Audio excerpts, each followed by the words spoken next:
E se eu te dissesse que uma das ideias mais estimadas no cristianismo moderno, o relacionamento pessoal e privado com Jesus, poderia ser, na verdade, uma mentira magistralmente elaborada, um veneno silencioso que está lentamente drenando a vida da sua fé, deixando você confortável, mas perigosamente exposto. Antes de mergulharmos fundo nisso, se você está pronto para uma verdade que pode mudar radicalmente sua caminhada com Deus, me faça um favor rápido. Aperte o botão de curtir, deixe um nos comentários para eu saber que você está conectado e certifique-se de que você está inscrito. E confie em mim, você vai querer assistir a isso até o final, porque o que Deus está prestes a revelar vai mudar o jogo. Agora, vamos ser sinceros. Você pode verdadeiramente ser um cristão sem fazer parte de uma igreja. É genuinamente possível caminhar intimamente com Cristo enquanto se rejeita a própria comunhão que Ele mesmo instituiu. Hoje vemos tantos que afirmam amar a Deus, mas que se afastam do corpo de Cristo. Eles foram enganados por uma fé solitária, uma que parece confortável e conveniente, mas que é, na realidade, perigosamente vulnerável. Isso não é apenas uma pequena discordância de estilo. É um erro crítico na arquitetura da nossa fé. O perigo mais grave é que essa escolha aparentemente inofensiva pode ser o início de um desvio lento e silencioso que termina em um afastamento total da verdade. Não se engane, o diabo ama um cristão isolado. Ele prospera nas sombras da nossa independência, porque um cristão sozinho é um cristão enfraquecido. O inferno elabora seus esquemas mais insidiosos não em um ataque frontal, mas nos momentos silenciosos em que você decide se desconectar do rebanho. Então, hoje eu quero te confrontar com amor, mas com a máxima seriedade. Você está genuinamente vivendo a fé bíblica ou você simplesmente moldou uma fé conveniente baseada não no que Deus ordenou, mas no que você sente que é certo? Esta pode ser uma das mensagens mais desafiadoras que você já ouviu. Mas, se o seu coração ainda arde pela verdade incomprometida, eu insisto que você fique comigo. Deus tem algo poderoso para te dizer. Há um erro grave que vem se espalhando entre os que se dizem fiéis. A ideia de que seguir a Cristo é uma jornada solitária, uma caminhada privada e sem compromisso com o corpo de irmãos em fé. Muitos dizem: não preciso de igreja para ser cristão. Meu relacionamento com Deus é pessoal. E sim, é verdade que a salvação é uma experiência individual, uma decisão pessoal de render-se a Jesus. Mas a vida cristã, conforme revelada nas Escrituras, nunca foi desenhada para ser vivida em isolamento. O que começa no íntimo do coração deve se desdobrar numa vida de comunhão, serviço e edificação mútua. Desde o início da revelação bíblica, vemos que Deus chama indivíduos com um propósito que vai além deles mesmos. Quando o Senhor chamou Abraão, o tirou do meio de sua parentela. Não foi para que ele vivesse uma fé solitária, mas para que, por meio dele, todas as famílias da terra fossem abençoadas. Em Gênesis 12, versículo 2, far-te-ei uma grande nação, e te abençoarei, e te engrandecerei o nome. Sê tu uma bênção. Em um dos momentos mais marcantes de sua jornada, Abraão encontra Melquisedeque, sacerdote do Deus Altíssimo, e o reconhece como autoridade espiritual, entregando-lhe o dízimo de tudo. Essa Não é apenas uma cena de generosidade, mas uma cena de comunhão espiritual entre dois homens tementes a Deus. Abraão, o pai da fé, não desprezou a presença de outro homem de Deus. Ele valorizou o encontro, se submeteu, honrou, compartilhou. É justamente esse tipo de comunhão que muitos têm desprezado hoje. Alimentam-se de vídeos, pregações online, devocionais diários, mas recusam-se a se unir a um corpo. Rejeitam a correção, o discipulado, o pastoreio. Esquecem que a fé que se esconde morre, que o fogo que se afasta da fogueira apaga, que o ramo cortado da videira seca. Quando Paulo escreve aos Efésios, ele declara que Cristo deu dons aos homens, apóstolos, profetas, evangelistas, pastores e mestres, com um propósito muito claro. Em Efésios 4, versículos 11 e 12. E ele mesmo concedeu uns para apóstolos, outros para profetas, outros para evangelistas e outros para pastores e mestres, com vistas ao aperfeiçoamento dos santos para o desempenho do seu serviço para a edificação do corpo de Cristo. Isso significa que não há maturidade cristã plena fora da comunhão. Não há como crescer espiritualmente sem se submeter ao processo divino que acontece na coletividade. Um cristão sem igreja é como um soldado sem exército, um membro amputado do corpo, uma ovelha fora do aprisco. Ele até pode sobreviver por um tempo, mas está fora do projeto original de Deus. E a palavra é clara. Em Efésios 4, versículo 25, porque somos membros uns dos outros. Somos parte de algo maior, de um corpo, onde cada parte tem sua função, sua contribuição, sua responsabilidade. E a saúde espiritual não é medida apenas pela sua oração pessoal, mas pela sua disposição em se envolver com o povo de Deus. Não é à toa que o livro de Atos mostra os primeiros cristãos unânimes em oração, partindo o pão de casa em casa, perseverando na doutrina dos apóstolos.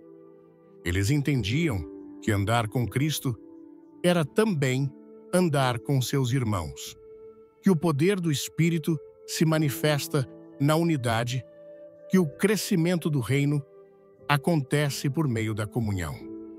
Mas há quem resista, dizendo que a igreja hoje está corrompida, que os líderes são falhos, que os escândalos afastam a fé.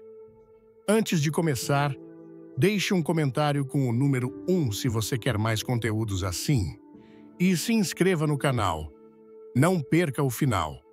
Tem uma surpresa esperando por você. Sim, existem falhas. Sim, há homens que se perderam em vaidade e ambição.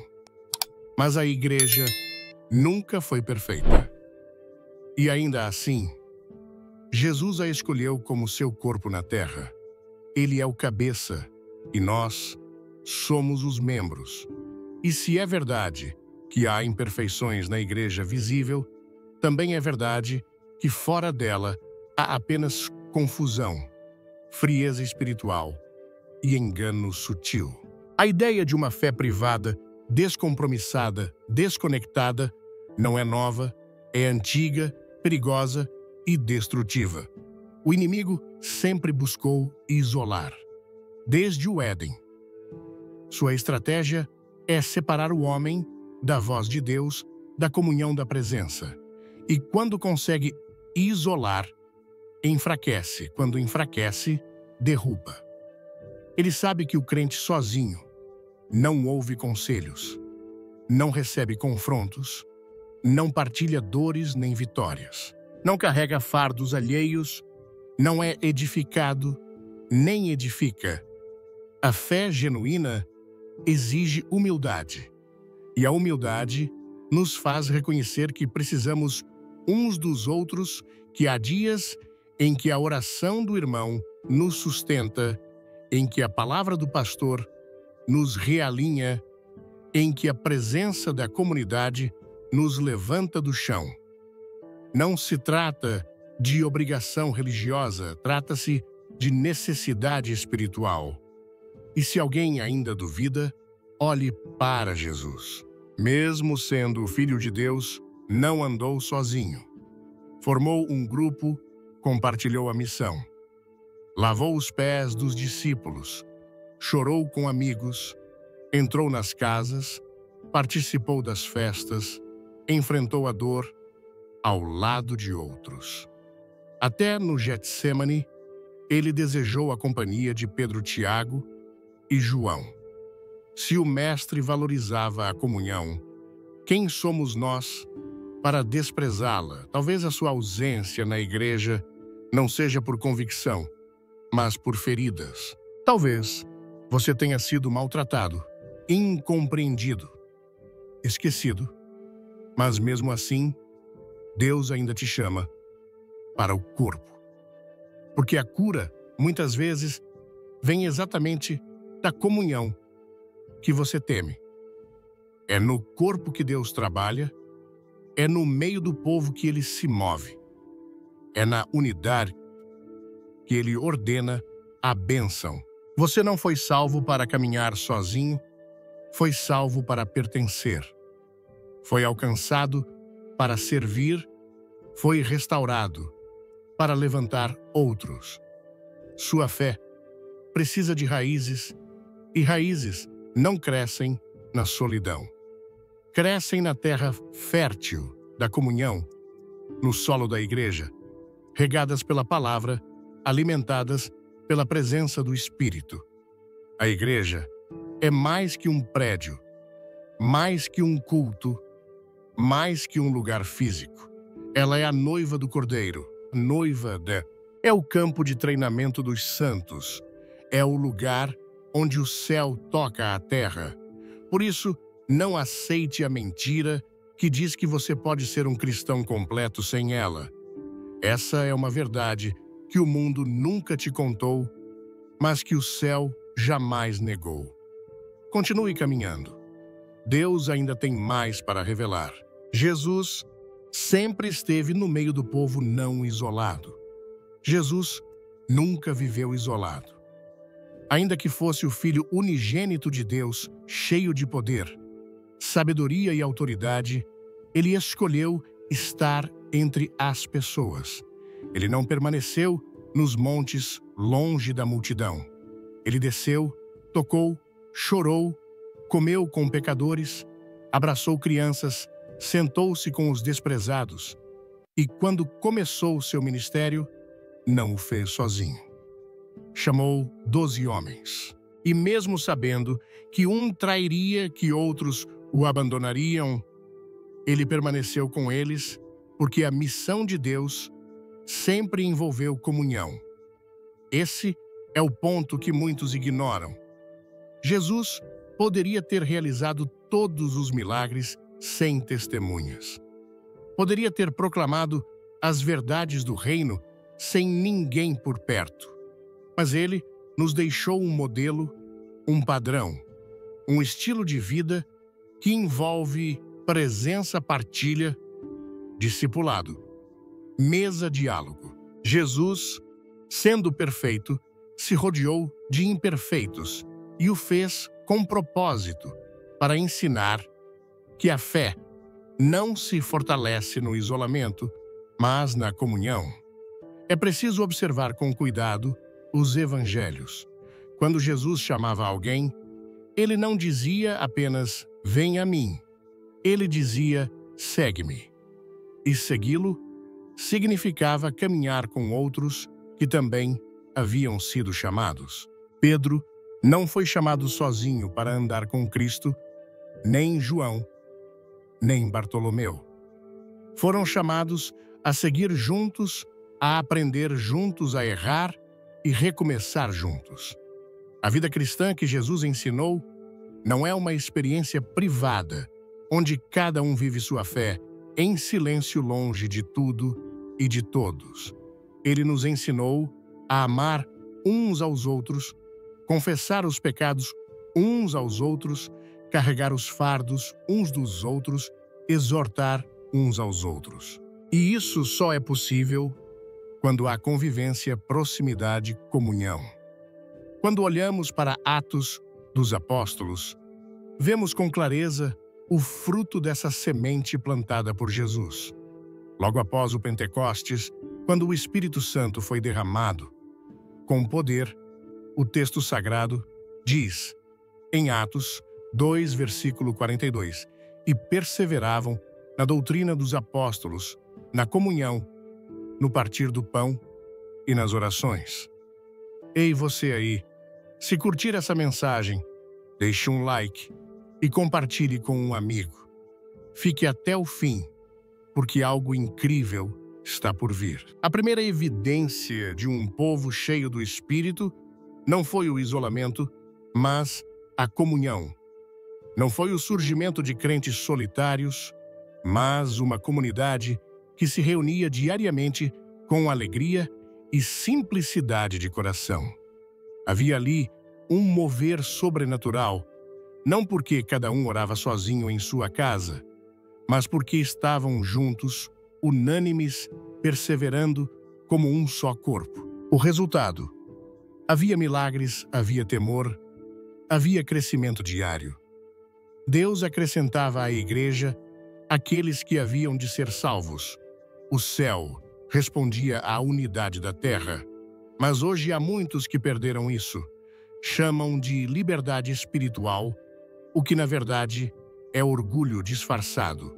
Chamam de intimidade com Deus, o que é apenas uma desculpa para evitar confrontos, responsabilidades e relacionamentos reais. Não querem mais mesa, não querem mais prestar contas, não querem mais ser parte de algo onde possam ser corrigidos ou moldados. Mas Jesus nunca ensinou esse tipo de fé. É importante entender que a ausência de comunhão não é apenas uma fraqueza emocional, é uma fragilidade espiritual. Porque aos poucos, aquele que se afasta dos irmãos também se distancia da verdade. A alma que se isola torna-se um campo aberto para o engano. O crente que se desliga do corpo passa a andar segundo sua própria vontade.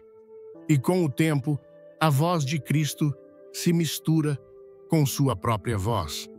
Ele começa a construir uma fé à sua imagem e semelhança moldada por suas emoções, seus traumas, seus argumentos e, sem perceber, deixa de seguir Jesus para seguir a si mesmo.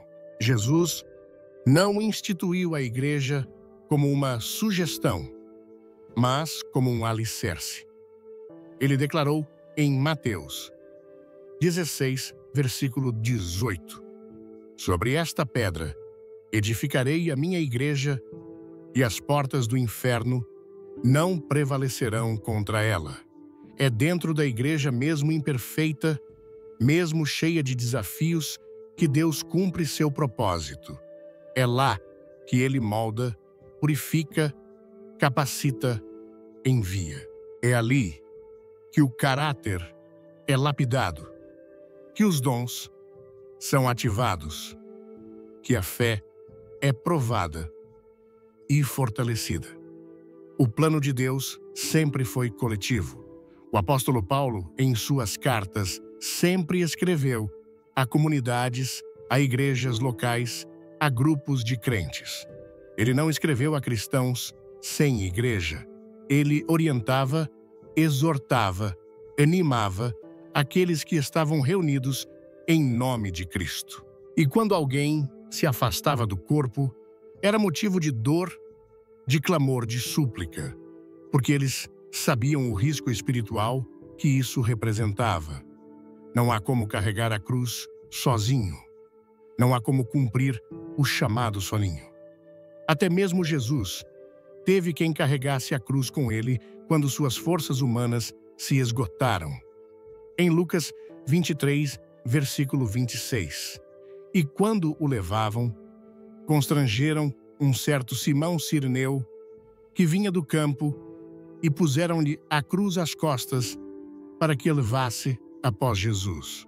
Não foi fraqueza, foi humanidade, foi exemplo, foi sinal de que na caminhada do reino precisamos uns dos outros. Não se trata de obrigar alguém a frequentar uma igreja por tradição, por medo ou por pressão. Trata-se de entender que a igreja é um presente de Deus para aqueles que foram salvos. É a família espiritual onde encontramos irmãos para caminhar. É o lugar onde somos desafiados a crescer. É onde aprendemos a amar, a perdoar, a servir. A comunhão não é sempre confortável. Às vezes, ela fere, exige, confronta. Mas também cura, consola, fortalece. É no contato com o outro que descobrimos nossas limitações e somos levados à dependência do Espírito. É ao lado do irmão que aprendemos que a fé não é só sobre mim, mas sobre nós. Não é só sobre minha jornada, mas sobre o reino. O cristão maduro entende que mesmo diante das falhas humanas, Cristo continua andando entre o seu povo. Ele está no meio da congregação. Ele se manifesta quando 2 ou 3 se reúnem em seu nome. Ele se alegra quando vê a unidade. Ele se move quando o corpo está em harmonia. Por isso, não aceite a ideia de que você pode caminhar com Jesus sem estar com o povo de Jesus. A ausência de comunhão não é apenas uma questão prática, é uma fragilidade espiritual que, se não for tratada, se transforma em frieza e distanciamento. E esse é um caminho perigoso que muitos só percebem quando já estão longe demais. Ainda há tempo de voltar. Ainda há espaço na mesa, ainda há lugar na comunhão. Cristo ainda está no meio do povo. E onde ele está, há vida, há cura, há renovação. Não rejeite aquilo que ele mesmo instituiu como bênção.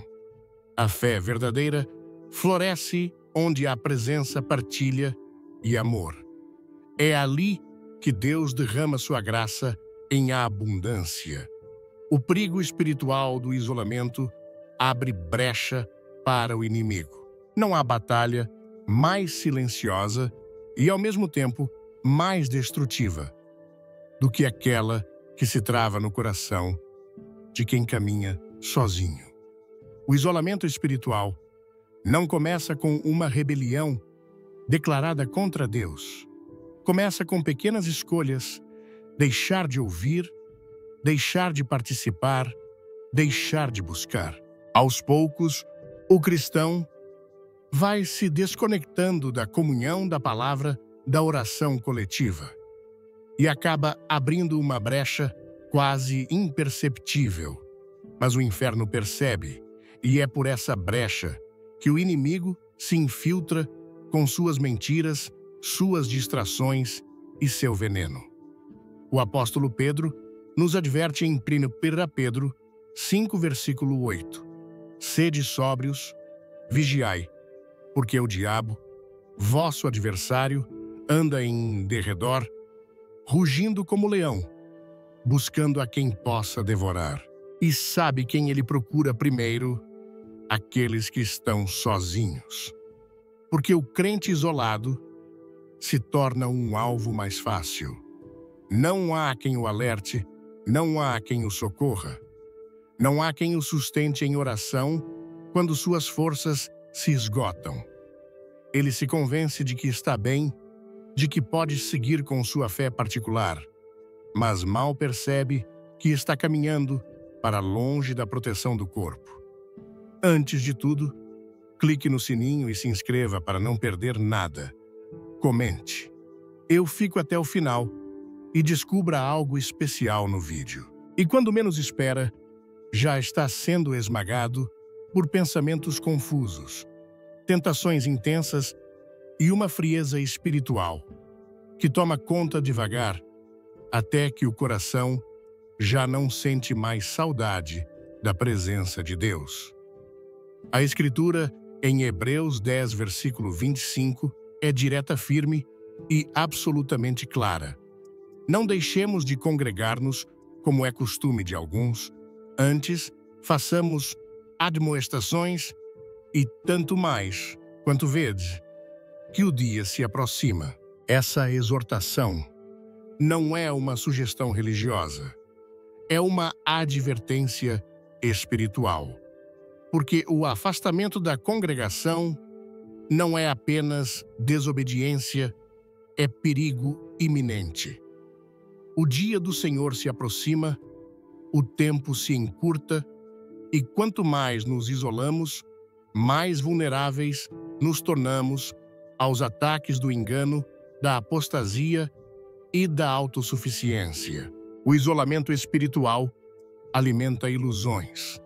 A pessoa começa a crer que tem controle, que não precisa de ninguém, que pode viver sua fé sem se expor, sem se comprometer, sem prestar contas. Mas o que parece liberdade é, na verdade, um laço sutil de Satanás. Ele não nos ataca com correntes logo no início. Ele apenas afasta nossos pés do caminho. Ele nos convence de que estamos melhor assim, longe da confusão da igreja, longe da hipocrisia dos irmãos.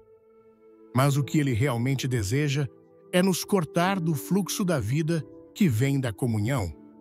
Ele sabe que um corpo sem sangue apodrece, que uma videira sem galhos não frutifica, que uma ovelha longe do pastor será despedaçada pelos lobos.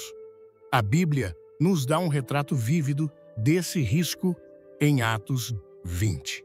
Um jovem chamado Eutico, durante uma longa pregação de Paulo, estava assentado numa janela. Ele não estava entre os irmãos, estava na margem, entre dentro e fora, nem totalmente presente, nem totalmente ausente. Era tarde da noite. O ambiente era espiritualmente intenso, mas sozinho. Na janela, adormeceu, caiu e morreu. Esse episódio é mais do que um acidente, é um alerta. Eutico é o retrato de quem se distancia da centralidade da comunhão, de quem se acomoda na periferia da fé, sem envolvimento, sem vigilância, sem atenção. O corpo estava reunido, o espírito estava se movendo, mas ele estava na janela, distraído, vulnerável, sozinho. E a queda foi consequência natural do afastamento. A boa notícia é que Paulo o abraçou e Deus o trouxe de volta à vida. Mas nem todos que caem têm alguém por perto para levantar. Quantos hoje estão na mesma posição? Não estão completamente fora, mas também não estão totalmente dentro.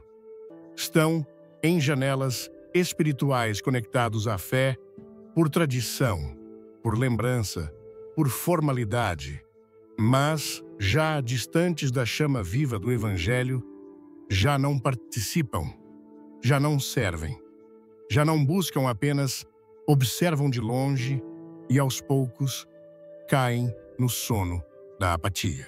E quando caem poucos, percebem porque estavam fora do alcance da comunhão. Por isso, é urgente que se diga: a igreja é mais do que um culto, é um campo de guerra espiritual. É o lugar onde intercessões são levantadas, onde lágrimas são compartilhadas, onde correntes são quebradas pela unidade da fé.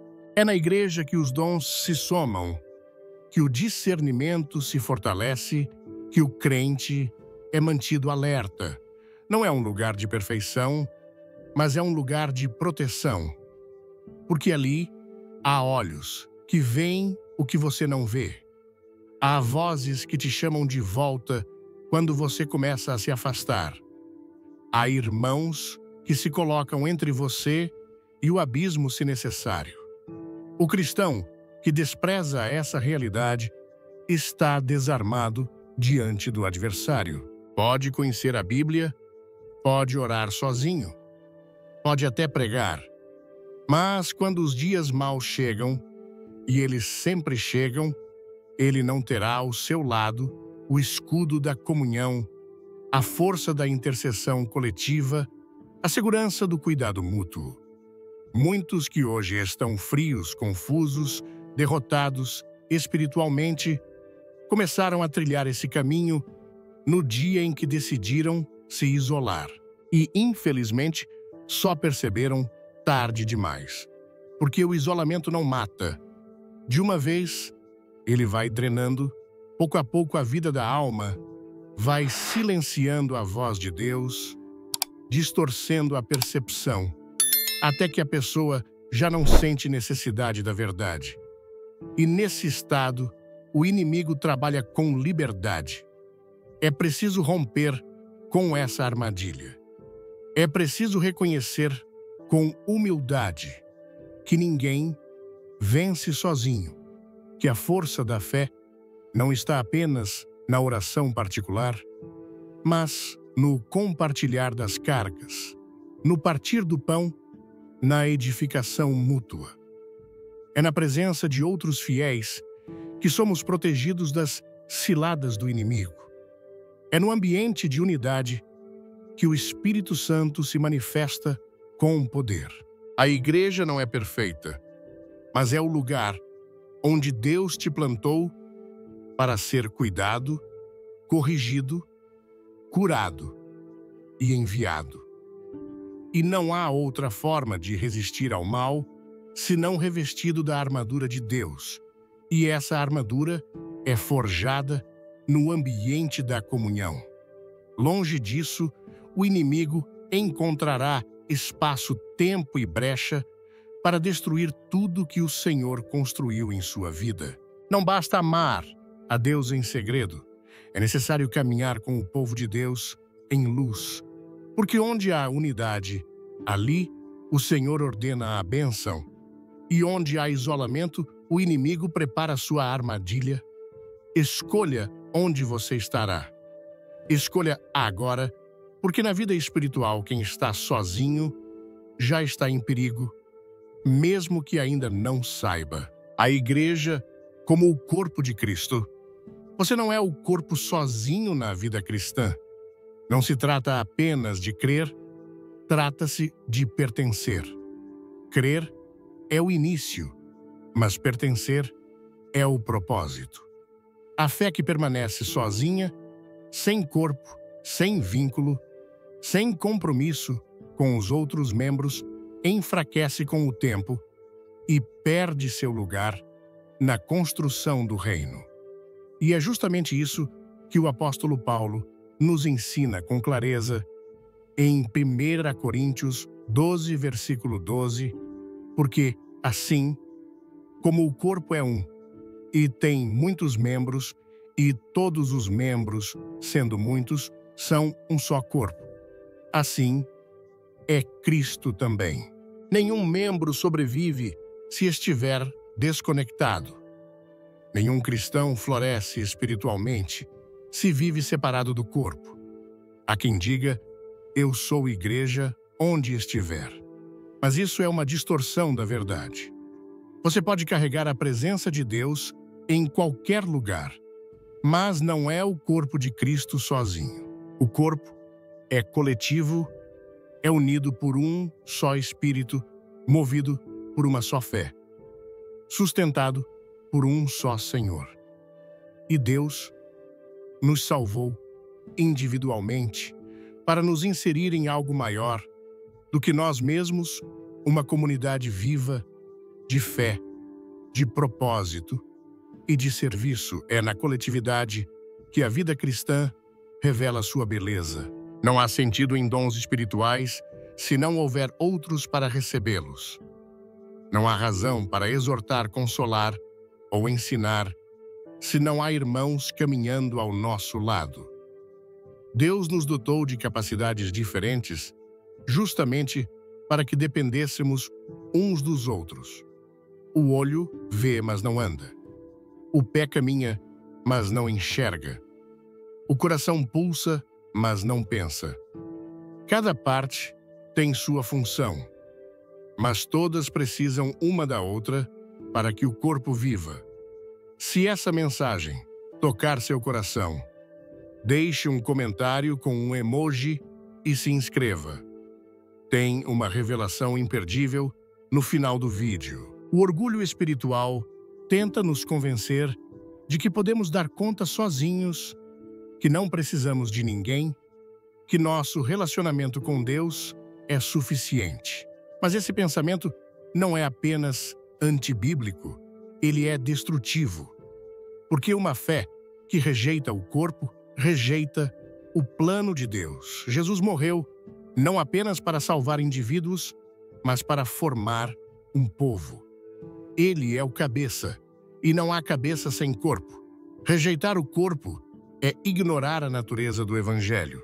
Na Bíblia, vemos um retrato poderoso dessa interdependência quando Moisés, em meio a uma batalha, fica com os braços cansados. Enquanto seus braços estavam erguidos, o povo de Israel prevalecia. Mas quando ele os baixava, os inimigos avançavam. Arão e Hur, percebendo sua fraqueza, se colocaram ao seu lado e seguraram seus braços até o pôr do sol. Moisés não venceu aquela batalha sozinho. A vitória veio da unidade, da cooperação, do apoio mútuo. Cada um fez sua parte e Deus agiu através da colaboração deles. Quantos hoje estão tentando manter os braços erguidos sozinhos? Tentam orar sozinhos, resistir sozinhos, servir sozinhos, lutar sozinhos. Mas o cansaço chega. As mãos caem, o ânimo diminui. E sem alguém ao lado, o peso se torna insuportável. É por isso que Deus nos deu a igreja, para que haja ombros onde descansar, vozes que oram conosco, mãos que nos sustentam e braços que nos levantam. A igreja não é um lugar para frequentar, é uma identidade para viver. Quando você diz que é cristão, você está afirmando que pertence a um corpo, e essa afirmação carrega responsabilidade. Não basta assistir cultos, é preciso se envolver. Não basta ser espectador, é preciso ser participante, porque cada membro tem algo a oferecer e também algo a receber. O corpo é fortalecido quando todos estão funcionando. Mas quando um membro se isola, todo o corpo sente falta. Há pessoas que deixaram de servir porque acham que não têm importância. Dizem que são só mais um, mas não há só mais um no reino de Deus. Cada parte tem um valor eterno. E quando você se ausenta algo no corpo, deixa de funcionar como deveria. A igreja precisa de você, assim como você precisa da igreja. E negar isso é negar a própria verdade do Evangelho. É claro que ao fazer parte do corpo, você vai lidar com imperfeições, com erros, com fraquezas alheias, mas é justamente nisso que o amor se aperfeiçoa. O corpo saudável não é o que nunca se machuca, mas o que se regenera. A comunhão verdadeira não é a ausência de conflitos, mas capacidade de perdoar, de insistir, de recomeçar juntos. É nessa jornada de imperfeitos que Deus manifesta sua graça. O inimigo sabe disso. E por isso, ele não tenta apenas atacar o crente individualmente. Ele tenta romper os vínculos. Ele quer plantar desconfiança, mágoa, orgulho, ressentimento. Porque sabe que se conseguir nos isolar, já deu um grande passo para nos enfraquecer. E é por isso que Paulo insiste em 1 Coríntios 1, versículo 10. Rogo-vos, porém, irmãos, pelo nome de nosso Senhor Jesus Cristo, que digais todos a mesma coisa, e que não haja entre vós dissensões. Antes, sejais unidos no mesmo sentir e no mesmo parecer. A maturidade espiritual não se mede pelo quanto você sabe, mas pelo quanto você consegue andar em unidade. Isso exige renúncia à humildade e disposição, exige paciência, mas também traz frutos eternos. Quando a igreja funciona como corpo, o mundo vê Cristo, porque é nesse corpo que ele habita. E se a cabeça é santa, o corpo também deve ser. Você foi chamado para fazer parte, para pertencer, para edificar, para ser edificado. E quando entende isso, sua fé deixa de ser uma experiência solitária e passa a ser um instrumento de transformação. Deus age no coletivo. Ele se revela na comunhão. Ele se move quando os membros estão alinhados ao propósito do cabeça. Talvez você tenha tentado andar sozinho por muito tempo. Talvez até tenha sido ferido por outros membros, mas não desista do corpo por causa da falha de uma parte. O corpo ainda vive, ainda pulsa, ainda é instrumento de Deus e você ainda é necessário. Sua ausência gera vazio. Sua presença fortalece. Volte a servir. Volte a se envolver. Volte a crer que é possível viver a fé em unidade. Porque no final das contas, ninguém foi feito para carregar o peso da jornada espiritual sozinho. E no corpo de Cristo, você não está só. Você é parte, você é necessário. E é nessa união que Deus fará coisas maiores do que você imagina. Quando a igreja falha, Cristo ainda é o cabeça. Nenhuma ferida dói tanto quanto aquela que é causada dentro de um lugar onde esperávamos ser acolhidos.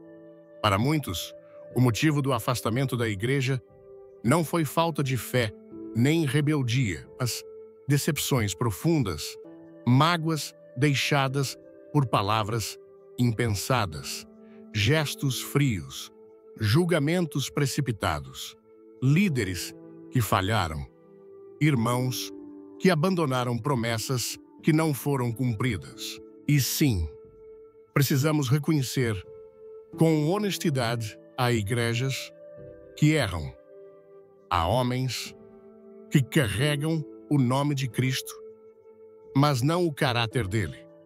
Há estruturas que mais afastam do que aproximam, que mais ferem do que curam.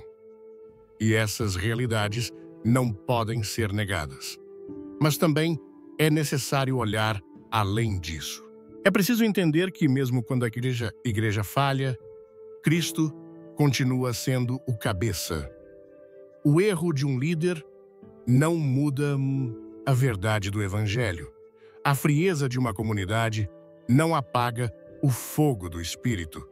A injustiça de um pastor não anula a justiça de Deus. Cristo nunca abandonou a sua igreja. Ele continua entre os candelabros, como revela o livro de Apocalipse, caminhando no meio das igrejas, observando, corrigindo, exortando, mas ainda presente.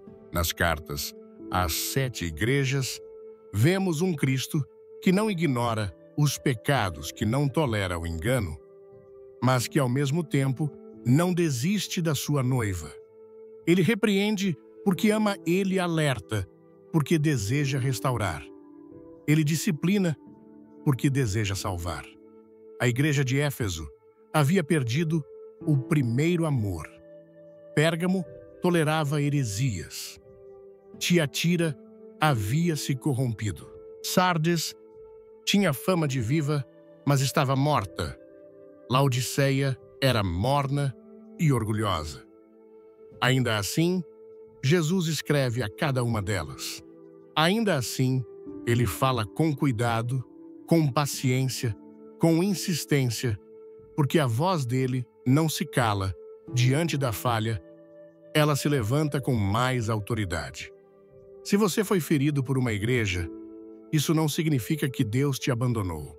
Não significa que você precisa viver isolado, afastado, desconfiado para sempre. Significa apenas que você provou da fragilidade humana dentro de um lugar que sim, deveria ser santo, mas que também é composto por gente falha. E isso não justifica o erro, mas ajuda a entender que o nosso chamado não é para seguir pessoas, mas para seguir a Cristo. Há quem diga, se até o pastor caiu, como posso confiar? Mas a verdade é que a confiança não deve estar no pastor, deve estar em Jesus. E ele nunca caiu, nunca mentiu, nunca abusou de ninguém, nunca usou sua autoridade para oprimir. Ele é o único digno de ser seguido sem reservas. E ele ama a sua igreja, mesmo aquela que precisa de correção, mesmo aquela que ainda está sendo purificada. A igreja não é uma construção humana, é um projeto divino. Ela nasceu no coração de Deus antes da fundação do mundo. Foi comprada com o sangue de Jesus, foi capacitada pelo Espírito Santo. E mesmo em meio a falhas, ela continua sendo o lugar onde o céu toca a terra, onde vidas são restauradas, onde o perdão é possível, onde os dons são despertados, onde o reino avança. Vamos lá. Se gostar do conteúdo, dê um like e comente "Quero mais". Não saia antes do fim. Há algo surpreendente para você. Jesus nunca disse que sua igreja seria perfeita, mas disse que as portas do inferno não prevaleceriam contra ela. Isso significa que o mal pode até se infiltrar, pode tentar corromper, confundir, destruir, mas não vencerá, porque o cabeça é Cristo e onde ele governa a graça é maior que a dor. A restauração é mais forte que a queda. É verdade que há muitos que não aguentaram mais, que decidiram não voltar, que escolheram carregar a fé sozinhos por medo de sofrer de novo. Mas essa não é a cura, é apenas um esconderijo. Esconder-se não trata a ferida, apenas a preserva aberta, infeccionando a alma com ressentimento, incredulidade e solidão. Cristo quer tocar essas feridas, mas isso só é possível quando há disposição para olhar para Ele e não para os homens, para se lembrar de que a igreja pertence ao Senhor e Ele está mais interessado do que qualquer um em purificá-la. O amor de Cristo pela igreja é incondicional. Ele a conhece por dentro, sabe onde está doente, onde precisa de correção, mas não a rejeita. Ele não se envergonha de chamá-la de sua noiva. E se ele, que é santo, ainda acredita na igreja, quem somos nós para desistir dela? Se ele ainda anda no meio dos candelabros, quem somos nós para apagar a chama? Se ele ainda está edificando sua casa, quem somos nós para abandonar o canteiro? O verdadeiro cristianismo não ignora as falhas da igreja, mas também não abandona o chamado de ser parte ativa na transformação dela. Você pode ter sido machucado dentro dela, mas pode também ser um instrumento de cura. Pode ter sido desprezado, mas pode agora acolher outros. Pode ter sido calado, mas pode hoje levantar sua voz em oração por um recomeço. Cristo não te chamou para ficar à margem. Ele te chamou para voltar ao centro, para ser coluna, para ser testemunha viva do que a graça pode fazer. Quando você entende que a sua aliança é com Cristo, a visão muda. A decepção dá lugar à compaixão. O ressentimento se transforma em intercessão. E o que antes era só dor, passa a ser um testemunho poderoso de restauração. Porque a igreja ainda é o lugar onde o Espírito age, ainda é o ambiente onde pecadores são alcançados, onde o Evangelho é pregado, onde a verdade é sustentada.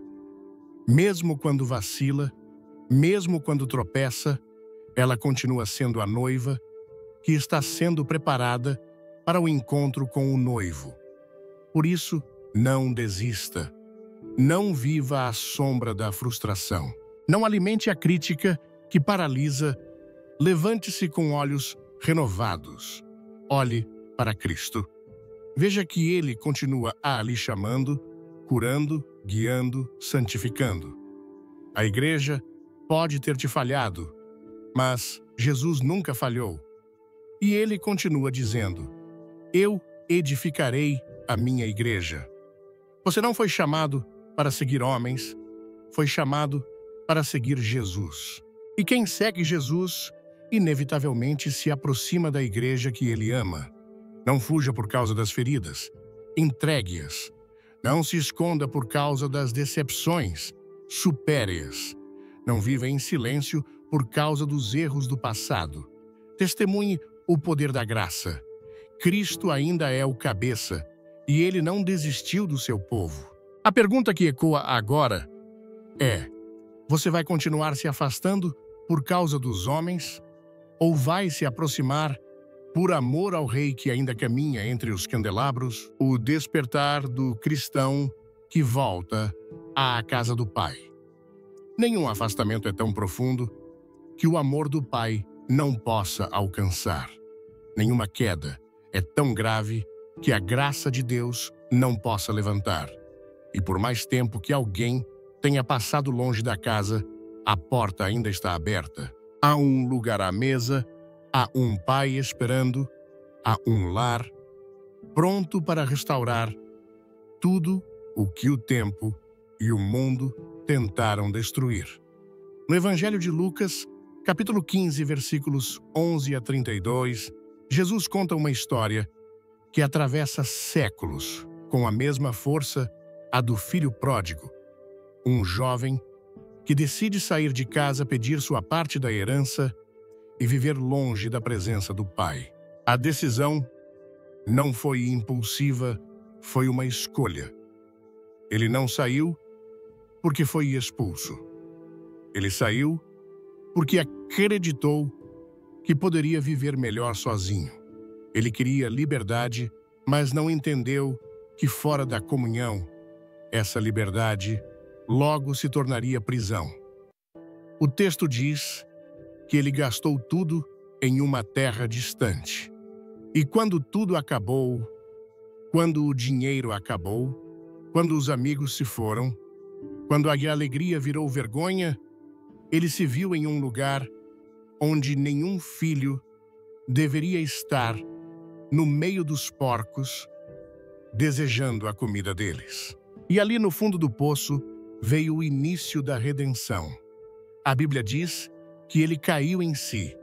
Essa é a primeira etapa de todo retorno verdadeiro, quando a consciência desperta, quando o coração percebe que o lugar onde está não é onde deveria estar, quando a alma cansada de enganar a si mesma admite que longe da casa do Pai, tudo perde o sentido. Mas o mais belo dessa história não é apenas o retorno, é a forma como o Pai o recebe.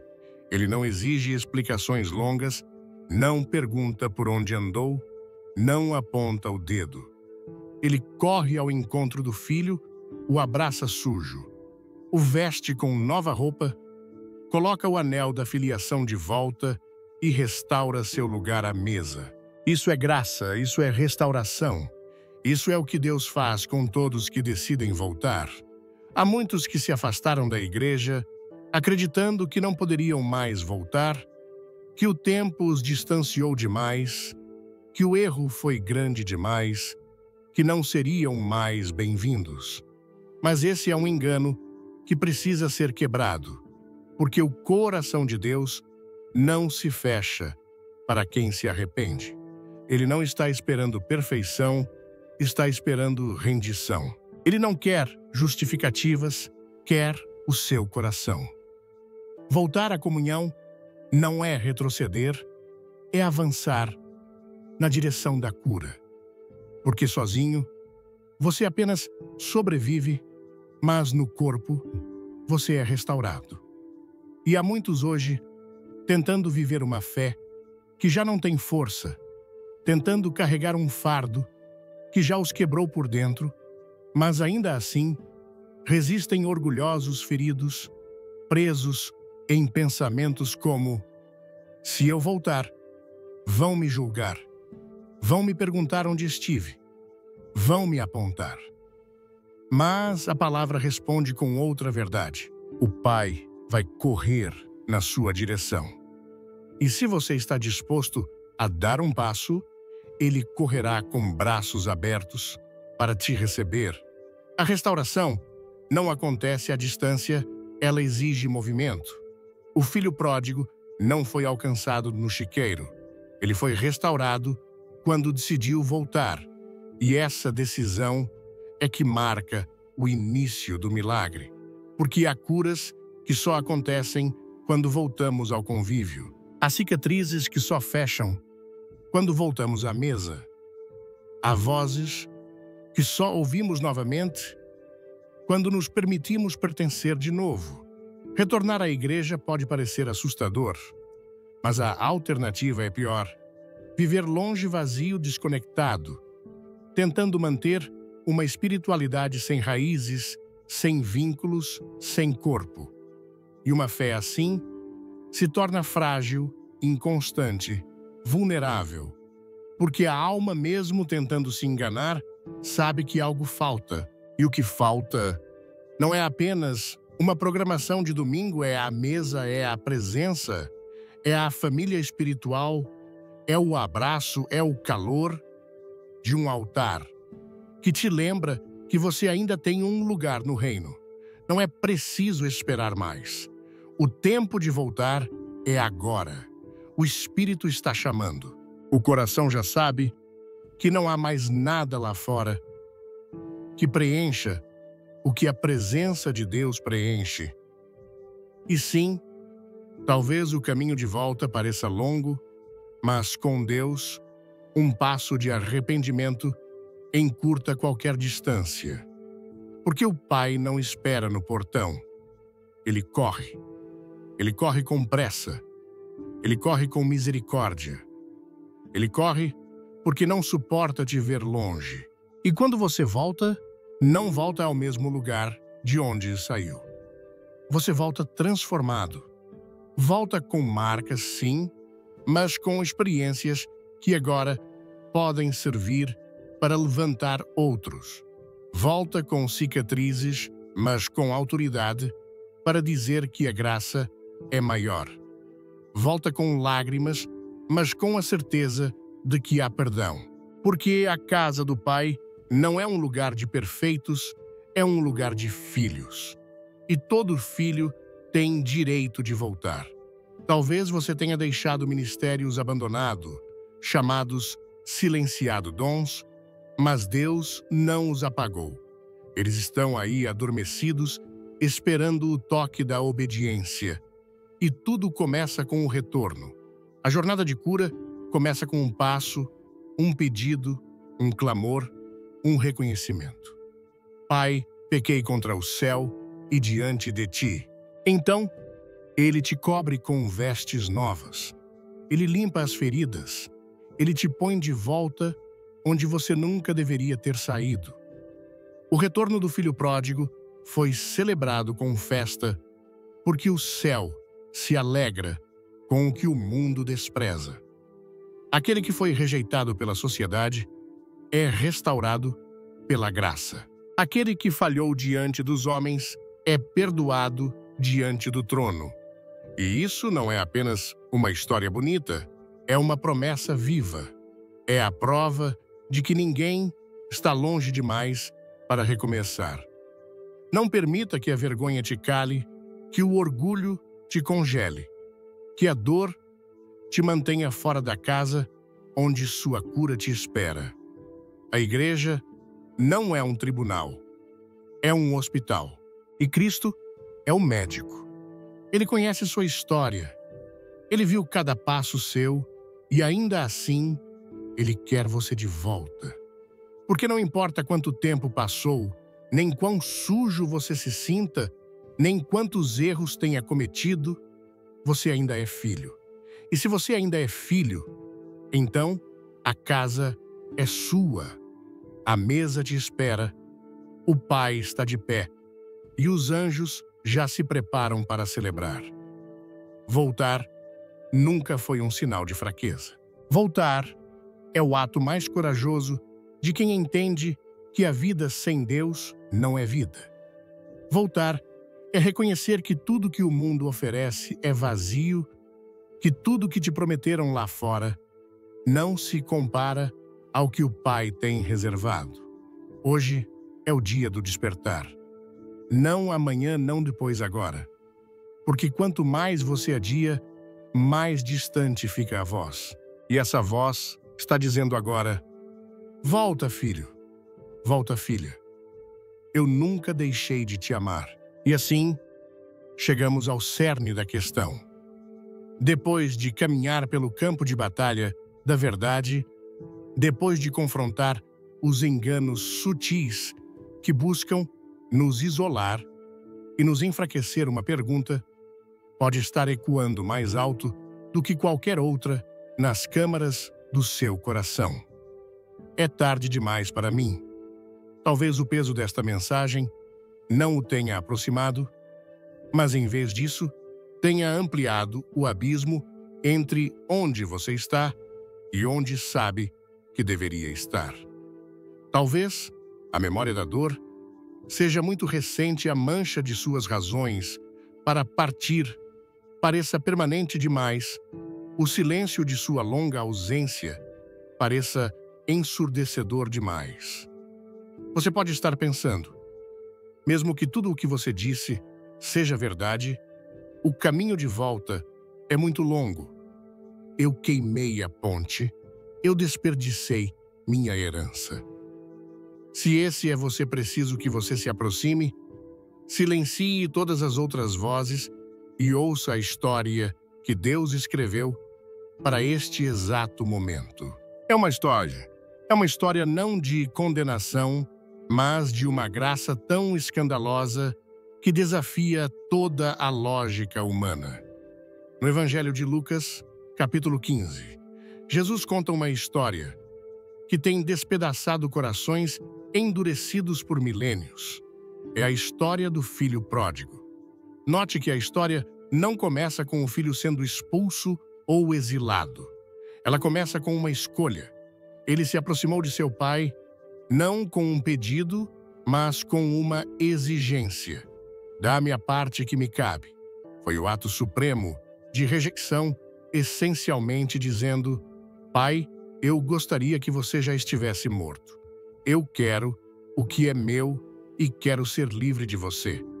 Ele escolheu o que acreditava ser liberdade, convencido de que a vida seria melhor vivida em seus próprios termos, longe das restrições percebidas da casa de seu pai. Ele acreditava, como muitos de nós, que a verdadeira vida era encontrada no isolamento, na busca da autossatisfação, longe da comunidade e da autoridade do lar. A Escritura diz que ele viajou para um país distante, um lugar onde ele poderia finalmente ser seu próprio mestre. E lá, ele desperdiçou tudo em uma vida imprudente. Os amigos que seu dinheiro comprou desapareceram quando o dinheiro acabou. O prazer que ele buscou o deixou com um vazio oco. A liberdade que ele almejava tornou-se as próprias correntes que o prenderam em vergonha e pobreza. E quando uma fome severa atingiu aquela terra, ele se viu no fundo do poço. Este filho de um pai rico e amoroso encontrou-se em um chiqueiro tão consumido pela fome que desejava comer a lavagem que era dada aos porcos. Você pode imaginar o fedor desse fracasso, o peso esmagador desse arrependimento. Ele estava totalmente sozinho, totalmente quebrado, um cidadão de lugar nenhum, tendo trocado sua filiação por uma vida que agora zombava dele com seu vazio. Mas é ali na imundície e no desespero que o milagre começa. A Bíblia diz que ele caiu em si. Esse é o ponto de virada para todo verdadeiro regresso ao lar. É aquele momento de clareza penetrante quando a alma, exausta de seus próprios enganos, finalmente admite a verdade. Eu não estou onde deveria estar. Eu era um filho na casa de meu pai e agora estou morrendo de fome entre os porcos. Até os empregados de meu pai estão em melhor situação do que esta. O despertar não foi uma revelação teológica complexa.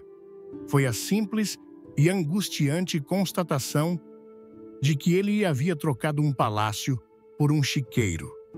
Foi a admissão de que seu autogoverno o levara à autodestruição. E assim, ele faz um plano. Ele ensaia seu discurso de arrependimento: Pai, pequei contra o céu e contra ti. Já nem sou digno de ser chamado teu filho. Trata-me como um dos teus empregados. Ele esperava, na melhor das hipóteses, um perdão transacional, um lugar na folha de pagamento, um canto para dormir, uma vida vivida na periferia da família que ele havia abandonado.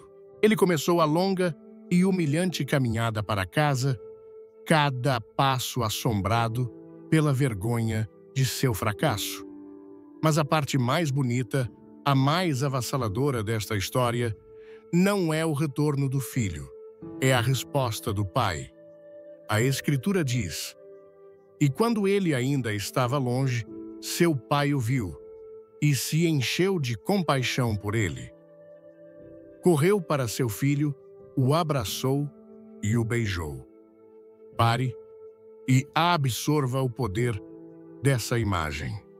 O pai não estava sentado em sua varanda, batendo o pé, esperando por um pedido de desculpas perfeito. Ele estava observando. Ele estava esperando.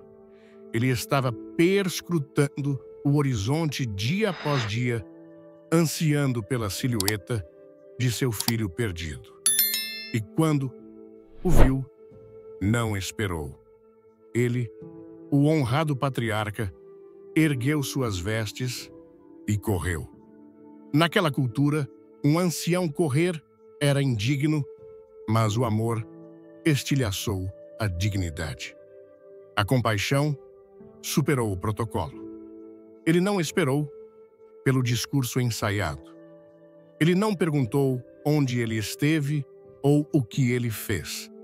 Ele silenciou a confissão do filho com um abraço. Ele cobriu o fedor do chiqueiro com o perfume de suas próprias vestes. O filho começou seu discurso: Pai, pequei. Mas o pai já estava gritando por seus servos: Rápido, tragam a melhor veste e vistam-no. Coloquem um anel em seu dedo e sandálias em seus pés. Tragam um novilho gordo e matem-no. Façamos uma festa e celebremos, pois este meu filho estava morto e reviveu. Estava perdido e foi achado. Você entende, esta não é apenas uma história comovente, é uma promessa divina. É o Evangelho em miniatura. Para cada pessoa que ouve e sente que se desviou demais, que acredita que seu pecado é grande demais, que está convencida de que não é mais bem-vinda, este é o coração de Deus por você. As mentiras em sua cabeça que dizem: eles vão me julgar, são silenciadas pelo Pai que está correndo em sua direção. O medo que diz, eu não sou digno, é esmagado pelo Pai que o veste com a melhor túnica da justiça. A vergonha que sussurra, você não pertence mais aqui, é estilhaçada pelo Pai que coloca o anel da filiação de volta em seu dedo e declara uma celebração porque você voltou para casa. A restauração não acontece à distância, ela exige movimento. O pródigo não foi restaurado no chiqueiro. Ele foi restaurado quando decidiu voltar. Sua cura, sua restauração, começa com aquele passo corajoso. Isso nos leva ao fundamento inabalável sobre o qual esta acolhida é construída. Jesus não morreu apenas para salvar indivíduos dispersos que viveriam sua fé na solidão. Ele morreu para construir algo eterno, algo corporativo, algo visível e poderoso. Ele declarou com autoridade divina em Mateus 16:18. Sobre esta pedra edificarei a minha igreja e as portas do inferno não prevalecerão contra ela. Deixe essa promessa ancorar sua alma. Ele não disse, vocês edificarão a minha igreja. Ele disse, eu a edificarei. É o seu projeto, seu desígnio, sua responsabilidade. Seu sucesso final não repousa na perfeição de seus membros, mas no poder de seu mestre construtor. Ele a chama de minha igreja. É sua possessão preciosa, sua noiva, aquela por quem ele derramou seu próprio sangue. E se ele em sua santidade não desistiu dela, quem somos nós para abandoná-la? Ele promete que as próprias portas do inferno, os conselhos do inferno, as estratégias das trevas, toda a força do reino do inimigo não serão capazes de resistir ao seu avanço. A igreja não é uma instituição frágil, encolhida de medo. É um exército triunfante em marcha, e o próprio inferno nem pode parar o que Deus está construindo. Portanto, quando você retorna, não está retornando a um empreendimento humano falido. Você está se alistando novamente em um exército divino e vitorioso. Você está encontrando seu lugar na única estrutura na Terra que tem uma vitória garantida, selada pelo Rei do Universo. E assim, meu caro irmão, minha cara irmã, ouça o chamado hoje não como uma obrigação, mas como um convite de volta à vida. Nenhuma separação é tão profunda que o amor do Pai não possa transpô-la. Nenhuma queda é tão grande que sua graça não possa levantá-lo. Por mais tempo que você tenha estado longe de casa, a porta permaneceu aberta. Há um lugar à mesa com o seu nome. Há um pai esperando, não com um sermão, mas com uma festa. É hora de voltar para casa. Eu quero encerrar com uma oração, uma bênção sobre cada alma que ouviu este chamado. Que o Senhor te fortaleça agora mesmo, que Ele te restaure e te conduza de volta ao centro da sua vontade. Que você encontre no corpo de Cristo a igreja que Ele ama e está construindo o refúgio, a direção e a comunhão profunda e autêntica de que sua alma tão desesperadamente precisa, e que você, firmemente enraizado nesta comunidade de fé, caminhe com coragem renovada até o fim, vivendo sob a graça e a proteção inabalável daquele que prometeu: e eis que estou convosco todos os dias até a consumação dos séculos. Amém. Se você é um daqueles que esteve na longa estrada de volta para casa, se sentiu o chamado do Pai, hoje eu o exorto a não deixar este momento passar. Onde quer que você esteja, pode tomar a decisão que o filho pródigo tomou. Você pode simplesmente orar: Pai, eu estive longe, eu pequei, estou cansado de viver por conta própria.